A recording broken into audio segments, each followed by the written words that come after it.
हाय दोस्तों, welcome to ITI study point. मैं हूं बिशोक सिंह। एक बार फिर से स्वागत करते हैं यूट्यूब के चैनल ITI स्टडी पॉइंट में। और आज की वीडियो में हम बात करेंगे धातु के गुण, प्रॉपर्टीज और मेटल, यानी जो प्रॉपर्टी होती है, यानी धातु होता है उसकी क्या प्रॉपर्टीज होती है, क्या प्रॉपर्टीज होती है, यानी उसके आंतरिक गुण क्या होते हैं, भौतिक गुण क्या होते हैं, और उसकी जो आंतरिक संरचना होती है वो क्या है, फिजिबिलिटी क्या होती है। तो इन सारी चीज़ों के बारे में आज की वीडियो में हम डिस्कस करेंगे। तो आशा करता हूँ कि ये वीडियो आपको काफ़ी हेल्पफुल रहेगा। और दूसरा ये है कि जो लोग चैनल पे नए हैं वो प्लीज़ चैनल को सब्सक्राइब करना बिल्कुल ना भूलें। और जो लोग पुराने हमारे स्टूडेंट लगातार वीडियो को वॉच करते हैं तो उन सभी का स्वागत है। और प्लीज़ चैनल को सब्सक्राइब करना बिल्कुल ना भूलें। और ये जो वीडियो मैं बनाता हूँ, इसको छोटा सा वीडियो बनाने के लिए हमें काफ़ी मेहनत करनी पड़ती है। तो इसके लिए मैं आप लोगों से यही कहूँगा कि थोड़ा सा हमें मोटिवेट करें, चैनल को लाइक और शेयर करना बिल्कुल ना भूलें। तो चलिए आज का वीडियो हम स्टार्ट करते हैं। आज का वीडियो इंट्रोडक्शन से, यानी सबसे पहले हम धातु का गुण जो होता है उसका परिचय हम जानेंगे। तो जो धातु होती है वो हमें कहाँ से प्राप्त होती है और कैसे प्राप्त होती है। तो सबसे पहले आप हेडिंग डाल सकते हैं और आप नोट्स भी इसका बना सकते हैं। तो इसका हेडिंग है इंट्रोडक्शन, यानी परिचय। तो धातु एक खनिज पदार्थ जो खानों से निकाले गए कच्चे पदार्थ को साफ करके तैयार किया जाता है। कहने का मतलब जो है, धातु क्या है, एक कच्चा पदार्थ है और इसको खानों से निकाला जाता है। और खानों से निकालने के बाद इसको क्या किया जाता है, साफ करके तैयार किया जाता है। यह कच्चा पदार्थ अयस्क यानी और कहलाता है। धातु एक ठोस, भारी, अपारदर्शक और विद्युत व ताप का सुचालक है। इसे गिराने या पीटने से झनकार या ध्वनि उत्पन्न होती है। तो कहने का मतलब ये है कि जब हम धातु को, कोई भी धातु है, उस पर हम किसी अन्य चीज़ से उस पर चोट मारेंगे तो उसमें एक झनकार की आवाज़ आएगी, यानी वो पारदर्शी नहीं है और ये एक भारी या ठोस मेटल है। ठीक है, तो ये चीज़ आपको ध्यान में रखनी है, यानी जो धातु है वो किस तरीके का मेटल है। तो जो कि मैंने अभी बताया, यानी अगर हम उसको किसी ज़मीन पे गिराएंगे या फिर हम उसको आर पार देखें तो आर पार नहीं दिखाई देगा, जबकि हम उसको किसी भी धातु से चोट मारें तो उसमें झनकार की आवाज़ आती है। ठीक है, अब धातुओं को आपस में मिलाकर के मिश्र धातु बनाई जा सकती है। कहने का मतलब ये है कि जब हम किसी या एक से अधिक धातुओं को मिला करके हम क्या करते हैं, मिश्र धातु बनाई जाती है। ठीक है, तथा इन्हें खींचकर अथवा पीटकर तारों या पतली चादरों में बदला जा सकता है। जबकि धातु यानी नॉन मेटल में इस प्रकार की कोई गुण नहीं होते हैं। अब हम बात करते हैं इंजीनियरिंग में धातु का बहुत ही अधिक महत्व है, क्योंकि छोटे से छोटे पुर्जे व बड़े से बड़े मशीन प्रायः धातु की ही बनाई जाती है। यानी अगर आप ITI कर रहे हैं तो आपको मेटल के बारे में जानना बहुत ही अति आवश्यक है, क्योंकि मेटल से ही सारे काम किए जाते हैं। अगर किसी भी इंडस्ट्रीज में जाएंगे तो वहाँ मेटल की प्रॉपर्टीज़ के बारे में आपको बहुत गहराई से जानकारी होनी आवश्यक है। और जो लोग घर पे बैठ के पढ़ाई कर रहे हैं तो वो प्लीज़, क्योंकि अब एग्ज़ाम स्टार्ट होने वाले हैं सभी लोगों के, तो आप थ्योरेटिकली हमारे चैनल से जुड़ करके स्टडी कर सकते हैं। और चैनल को लाइक करना बिल्कुल ना भूलें। ठीक है, तो हम क्या कह सकते हैं इसको, यानी छोटे या बड़े पुर्जे बनाते हैं। जो भी हम चीज़ बनाते हैं वो किससे बनती है, धातु से बनाई जाती है। अर्थात एक सुई से लेकर के बड़े बड़े जलयान तक बनाए जाने वाले धातु का ही प्रयोग किया जाता है। अब हम यहाँ पे अगर बात करें धातु कितने प्रकार की होती है, यानी धातु में निम्नलिखित गुण होते हैं, तो कौन कौन से गुण होते हैं। तो चलिए हम धातु के गुणों के बारे में, यानी प्रॉपर्टीज़ के बारे में जानते हैं। तो यहाँ पे धातु के गुण को 3 भागों में डिवाइड किया है, यानी प्रॉपर्टीज और मेटल 3 भागों में इसको डिवाइड किया है। तो चलिए कौन कौन से हैं। नंबर 1 भौतिक गुण यानी फिजिकली प्रॉपर्टीज। नंबर 2 यांत्रिक गुण यानी मैकेनिकल प्रॉपर्टीज। और नंबर 3 रासायनिक गुण यानी कि केमिकल प्रॉपर्टीज।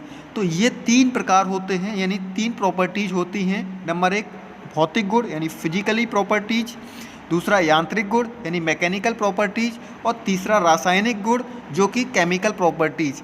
अब यहाँ पे हम 2 चीज़ों के बारे में ज़्यादा डिस्कस करेंगे। जो रासायनिक यानी केमिकल प्रॉपर्टीज है वो आपके ट्रेड से संबंध उतना नहीं है जितना कि ये भौतिक प्रॉपर्टीज और यांत्रिक प्रॉपर्टीज आपकी ट्रेड से संबंध ज़्यादा रखते हैं। ठीक है, तो चलिए आज हम बात करेंगे भौतिक प्रॉपर्टीज यानी भौतिक धातु के भौतिक गुण, physical properties of metal number 1। तो अब हम बात करें फिजिकल प्रॉपर्टीज़ की, तो धातुओं के प्राकृतिक गुण को ही भौतिक गुण कहा जाता है, यानी प्राकृतिक गुण को ही क्या कहा जाता है, भौतिक गुण कहा जाता है। आरंभिक रूप में धातु की पहचान इन्हीं गुणों से होती है, यानी कोई भी धातु है तो हम उसकी जो पहचान करते हैं वो कैसे करते हैं, धातु के भौतिक गुणों से हम उसकी पहचान करते हैं। ठीक है, अब यह भौतिक गुण क्या क्या होते हैं, जैसे हम कह सकते हैं यह गुण देखने अथवा छूने से विदित हो जाते हैं, यानी हम देखने से, जैसे किसी भी धातु को हम देखते हैं या हम उसको टच करते हैं, पता चल जाती है कि यानी जो भौतिक गुण हैं उनसे हमें पता चल जाता है कि ये कौन सी धातु है। जैसे हम प्लास्टिक को अगर छुएंगे और वेट उसका करेंगे तो वो हल्का होगा, जबकि हम लोहे के एक धातु के टुकड़े को उठाएंगे तो उसका वेट ज़्यादा होगा अन्य धातु की अपेक्षा। अब हम बात करते हैं धातु के भौतिक गुण। तो यहाँ पे सबसे पहले भौतिक गुण के आधार पर कैसे हम पहचान करते हैं, तो सबसे पहले हम यहाँ पे बात करेंगे नंबर 1 वेट यानी भार के आधार पर, नंबर 2 गलनीयता यानी फिजिबिलिटी, और नंबर 3 ताप और विद्युत का सुचालक यानी good conductor of heat and electricity, और नंबर 3 की बात करें तो अपारदर्शक, और नंबर 4 की अगर हम बात करें ठोस यानी सॉलिड। उसके बाद नंबर 5 रंग यानी कलर, नंबर 7 बनावट के आधार की बात करें तो बनावट यानी स्ट्रक्चर, नंबर 8 चुंबकीय यानी मैग्नेट। तो ये जो हैं कुल मिलाकर के यानी भौतिक गुण के आधार पर, इन 8 तत्वों के आधार पर किसी भी धातु की पहचान की जा सकती है। दोबारा से एक बार फिर से रिपीट करते हैं, हमारे साथ रिपीट करें।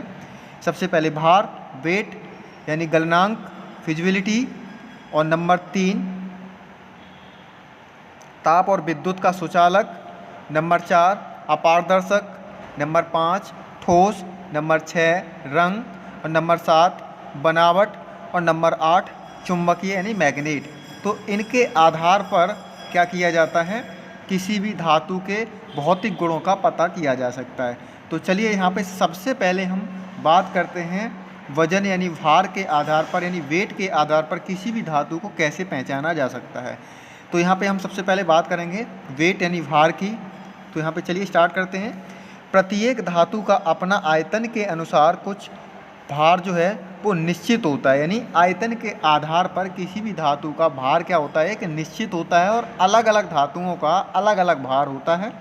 जैसे सीसा यानी लेड सबसे भारी, और एल्युमिनियम क्या है, सबसे हल्की धातु है। अब धातु का वजन कैसे ज्ञात किया जाता है, तो धातु का वजन जो है प्रति घन इंच या प्रति घन सेंटीमीटर द्वारा लिया जाता है। तो ये तो हो गया यानी वेट के आधार यानी भार के आधार पर किसी भी धातु की प्रॉपर्टी का हम पता करते हैं, तो भार के आधार पर इस तरीके से पता करते हैं। नेक्स्ट हम बात करते हैं गलनीयता यानी फिजिबिलिटी, यानी गलनीयता क्या होता है, गलनांक किसी भी धातु का। तो हर एक धातु का एक निश्चित तापमान पर उसको क्या किया जाता है, वो एक निश्चित तापमान पर वो धातु क्या हो जाता है, गल जाती है। तो चलिए हम स्टार्ट करते हैं। नंबर 2 यानी गलनांक। यह धातु का वह गुण है जिसमें ठोस धातु एक निश्चित तापक्रम पर गलकर तरल अवस्था में बदल जाती है। क्या, यानी किसी भी एक निश्चित तापमान पर उसको हम गर्म करेंगे तो वो एक तरल यानी पिघल करके तरल अवस्था में क्या हो जाएगा, बदल जाता है। इस गुण के कारण ही हम धातुओं की ढलाई करते हैं। अब प्रत्येक धातु अलग अलग तापमान पर पिघलती है। कुछ धातुएं के पिघलने का बिंदु अलग अलग है, जो यहाँ पे निम्नलिखित है। इनको हम देखते हैं। यानी जो पिटवा लोहा है, रॉट आयरन, तो इसका जो गलनांक पॉइंट है यहाँ पे 1600 डिग्री सेल्सियस। अगर हम बात करें फ़ारेनहाइट की तो 2912 फ़ारेनहाइट। ठीक है। नंबर 2 ढलवा लोहा यानी कास्ट आयरन का गलनांक जो है 1250 डिग्री सेल्सियस। अगर फ़ारेनहाइट की बात की जाए तो 2282 फ़ारेनहाइट।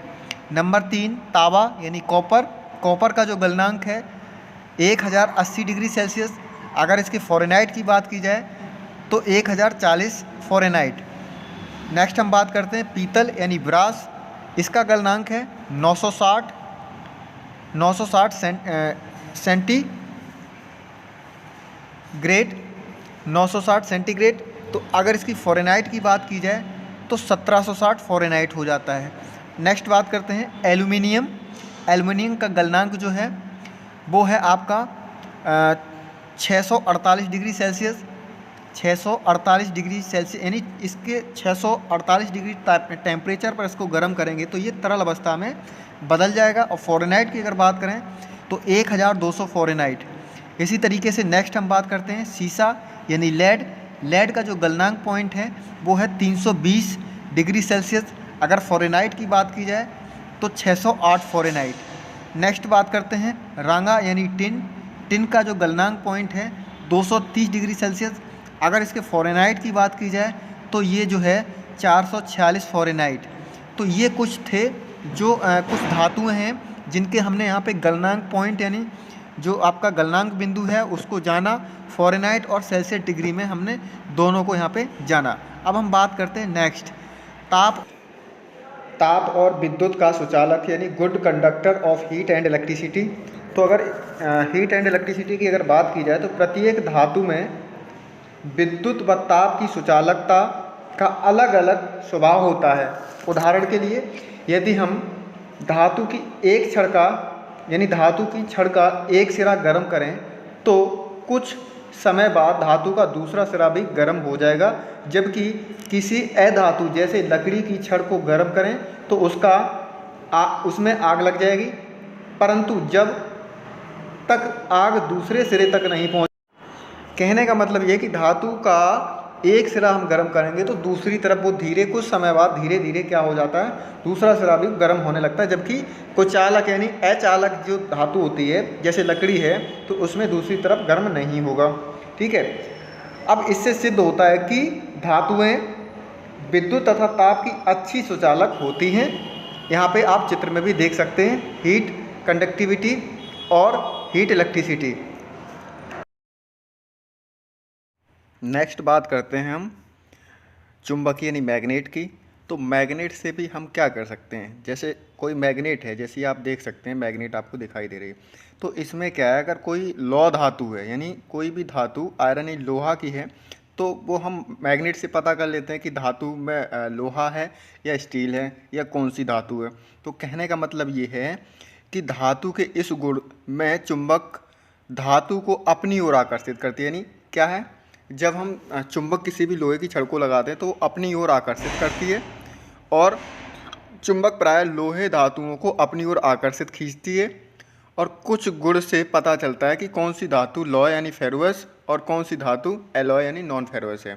तो कहने का मतलब ये है कि हमें मैग्नेट से बहुत सारी चीज़ें पता चल जाती हैं कि कौन सी धातु हमारी लोहे की है, कौन सी धातु एलॉय की है। ठीक है, तो ये था आपका मैग्नेट यानी चुंबक। नेक्स्ट बात करते हैं हम स्ट्रक्चर यानी संरचना की। यानी धातुओं की आंतरिक सूक्ष्म संरचना के आधार पर भी अलग अलग पहचान की जा सकती है। यानी पिटवा लोहा तथा एल्युमिनियम धातुओं में एक रेशेदार संरचना वाली होती है तथा ढलवा लोहे एवं कांसा यानी ब्रॉन्ज जिसे कहते हैं, किसको, ढलवा लोहे को क्या कहते हैं, कांसा या ब्रॉन्ज जैसे धातुएं कणनुमा यानी क्या होती हैं, कणनुमा होती हैं, संरचना होती है उनकी। ठीक है, कणनुमा संरचना होती है। और किसी भी धातु की संरचना का अर्थ है हैमरिंग द्वारा यदि धातु को तोड़ा जाता है, यानी किसी भी धातु को क्या किया जाए, हैमर के द्वारा उसको तोड़ा जाए तो उसके आंतरिक बनावट किस प्रकार की होती है। कुछ धातुओं की कण मोटे तथा कुछ के बारीक तथा कुछ के कण रबेदार होते हैं। तो ये होती है आंतरिक संरचना। यानी किसी भी धातु की अगर हम आंतरिक संरचना की बात करें तो देखिए, अगर कोई लोहा है तो उसकी कुछ धातु लोहे की धातुओं में भी अलग अलग संरचना होती है, यानी उनका आंतरिक जो संरचना होती है वो क्या होती है, अलग अलग होती है। तो कहने का मतलब इन्हीं स्ट्रक्चर के आधार पर भी हम किसी भी मेटल की पहचान कर सकते हैं। यानी कहने का मतलब अगर लोहे की धातु है तो उसको हम तोड़ेंगे तो रवेदार भी होगी, बहुत ज़्यादा उसमें कुछ कण भी होंगे। तो इस तरीके से उसकी आंतरिक संरचना से भी ज्ञात किया जा सकता है कि धातु ये किस धातु की यानी कौन सा मेटल है ये। तो आप चित्र में भी देख सकते हैं एक पिटवा लोहा की संरचना दी हुई है और एक यहाँ पे ढलवा लोहे की संरचना दी हुई है। ठीक है, तो यहाँ पे आप देख सकते हैं कि इनकी आंतरिक संरचना यानी आंतरिक बनावट किस तरीके की होती है। तो ये था आपका स्ट्रक्चर ऑफ यानी संरचना के आधार पर धातु की पहचान हम कैसे करते हैं। ठीक है, तो ये था आपका क्या नाम आपका संरचना। अब हम बात करते हैं नेक्स्ट हम बात करते हैं यहाँ पे रंग की, यानी रंग कलर के। तो कलर के आधार पर भी धातु की अलग अलग धातु की पहचान की जा सकती है। अब जैसे मान लीजिए कि लोहा जो है यानी जो लोहा है उसका अलग कलर होता है, ठीक है ना। और जैसे सोना है तो उसका कलर कैसा होता है, पीला होता है, गोल्ड का कलर यानी चमकीला होता है, सुनहरा होता है। जबकि आपका एल्युमिनियम है तो उसका अलग रंग होता है, जो कि आप चित्र में भी देख पा रहे होंगे, जो हमने आपको चित्र में दर्शा रखा है। तो यहाँ पर कहने का मतलब ये है कि प्रत्येक धातुओं का विभिन्न भिन्न रंग होता है, जिसकी पहचान उसके रंग के आधार पर आसानी से की जा सकती है। जैसे तांबे का रंग लाल है, यानी माइल्ड स्टील का रंग कैसा है, नीला काला, ठीक है। और सोने का रंग जो है गोल्डन कलर यानी चमकीला होता है, ठीक है। तो इस तरीके से हम अन्य धातुओं को, अलग अलग धातुओं को उसके कलर के आधार पर भी हम पहचान सकते हैं, जो कि आप चित्र में भी देख पा रहे होंगे। नेक्स्ट बात करते हैं हम आगे। तो नेक्स्ट बात करते हैं विशिष्ट भार यानी स्पेशल वेट। कहने का मतलब ये है कि हर धातु का अलग अलग वजन होता है। जब किसी पदार्थ के भार की तुलना उसके समान आयतन के पानी के भार से की जाए तो उसे विशिष्ट भार कहते हैं। अब दूसरे शब्दों में कहा जा सकता है कि यानी कोई पदार्थ उसके समान आयतन के पानी के भार से कितना अधिक या कम है। सोने का विशिष्ट भार जो है 19.26 और एल्युमिनियम का विशिष्ट भार जो है 2.67 होता है। तो कहने का मतलब अलग अलग इसका वेट के आधार पर धातु की पहचान की जा सकती है। इसी तरीके से नेक्स्ट जो है आपका अपारदर्शक, यानी इसमें क्या है, धातु अपारदर्शक होती हैं, इसमें धातुओं के आर पार नहीं दिखाई देता। यानी आपने कभी देखा है कि लोहे के आर पार हम देख सकते हैं या चांदी के आर पार हम देख सकते हैं। तो कहने का मतलब ये है कि जो धातुएं होती हैं, मेटल जो होता है, उनके आर पार नहीं दिखाई देता है, ठीक है। तो ये सारी चीज़ें थी आपकी किसमें, यानी भौतिक गुण, यानी इसको क्या कहते हैं, फिजिकल प्रॉपर्टीज, ठीक है ना।